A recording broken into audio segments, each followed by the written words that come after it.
Selamat pagi semua. Hari ini kita ada Cik Wong Xiao Chin di sini bersama kami. Jadi sebagai seorang pelatih, saya ingin bertanya beberapa nasihat kerjaya atau kehidupan daripada beliau. Jadi selamat pagi Cik Xiao Chin. Selamat pagi. Jadi soalan pertama, apakah jenis kemahiran yang paling berharga bagi anda sepanjang kerjaya anda? Sudah tentu, saya rasa sebagai seorang pelatih, banyak kemahiran yang lebih berkisar kepada kemahiran lembut dan aspek komunikasi, mungkin kurang pada yang teknikal. Apabila kita melihat cara untuk membezakan diri anda untuk peranan sebenar yang pertama yang saya akan katakan ia adalah rasa ingin tahu, terus kekal ingin tahu dan banyak bertanya.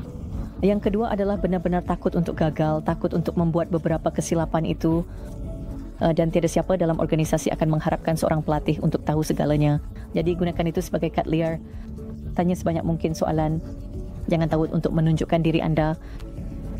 Dan saya rasa yang ketiga adalah sentiasa terbuka kepada pembelajaran baru.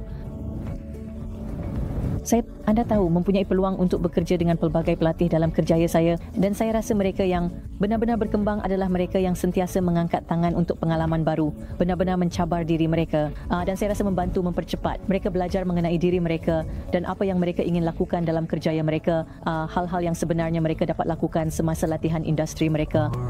Saya faham dan berdasarkan apa yang anda katakan, saya akan katakan bahawa kegagalan sebenarnya sangat menakutkan, terutamanya bagi fresh garage dan pelatih. Kebanyakan orang mereka tidak mahu gagal sama sekali. Jadi bagaimana anda fikir kita boleh memecahkan halangan itu seperti menerima kegagalan? Ya. Saya rasa perkara pertama adalah benar-benar mindset itu masuk ke situ, mengetahui bahawa anda akan mempunyai sokongan, dan di situlah saya rasa bekerja dengan seorang pemimpin yang anda boleh percayai. Masuk ke situ, mengetahui bahawa anda akan mempunyai sokongan daripada pemimpin anda adalah sangat penting. Kerana sebagai seorang pelatih, seperti yang saya sebutkan, tiada siapa yang akan mengharapkan anda menjadi guru itu untuk tahu segalanya. Jadi masuk ke situ dengan pengetahuan bahawa saya akan menunjukkan diri saya, yang saya akan bertanya soalan-soalan yang sangat baik. Saya akan menjadi ingin tahu, saya akan mencari penyelesaian. Dan mengetahui bahawa semua orang membuat kesilapan, termasuk orang yang anda bekerja untuk. Saya rasa itu akan membantu anda meletakkan diri anda dengan baik untuk menjadi sedikit lebih berani. Tetapi saya rasa yang kedua, untuk membantu kita mengatasi ketakutan terhadap kegagalan adalah untuk mengambil apa yang saya panggil, saya tidak pasti. Jika anda telah membaca buku ini, ia dipanggil Lean Startup. Jadi mencabar diri anda untuk gagal dengan cepat, gagal dengan murah dan gagal lebih awal. Jadi ada pelbagai kaedah untuk gagal. Gagal dengan besar, gagal secara terbuka, dan gagal dengan cara yang sangat mahal adalah tidak baik.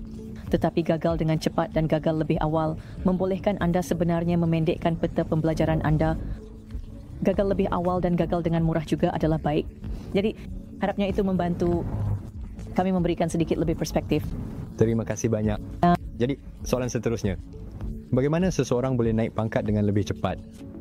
Dari intern ke pengurus tahap tinggi, apa yang mereka perlu lakukan untuk menonjol dan layak menjadi pengurus tahap tinggi? Sudah tentu, itu soalan yang sangat baik.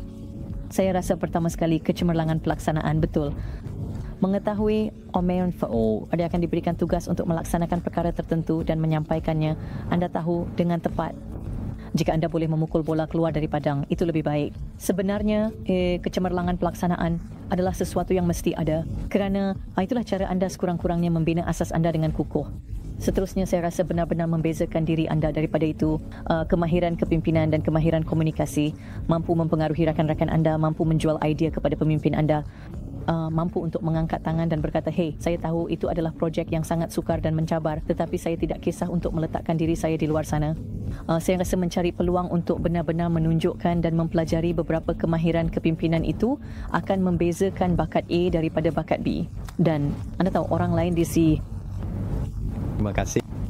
Jadi soalan seterusnya, apakah pelajaran paling penting yang anda pelajari sepanjang kerjaya anda? Tolong saya. Ada banyak.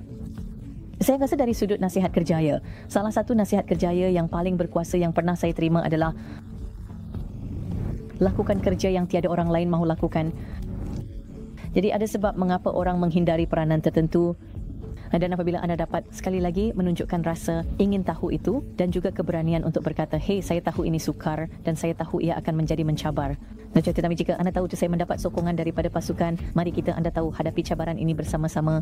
Saya rasa itu benar-benar akan menjadi sekali lagi salah satu perkara yang akan membezakan seseorang daripada yang lain. Oh, saya faham. Pada masa yang sama, ia akan membuatkan anda lebih menonjol berbanding pesaing lain. Ya, sekali lagi, mengetahui had anda betul. Jangan terjun ke dalam jurang, sudah tentu hanya mengenal pasti peluang melakukan perkara yang menakutkan anda dengan berkesan supaya anda benar-benar mempunyai pertumbuhan yang dipercepat. Ya benar. Baiklah dia. Terima kasih. Jadi, soalan terakhir adalah jika anda boleh memberikan satu nasihat terakhir untuk seorang pelatih atau seseorang yang baru memulakan kerjaya mereka, apa nasihat itu? Saya akan katakan, ambil sebanyak mungkin peluang untuk belajar. Kelilingi diri anda dengan orang-orang yang mahu anda berjaya kerana mereka akan menjadi penyokong anda, mentor anda dan pejuang anda.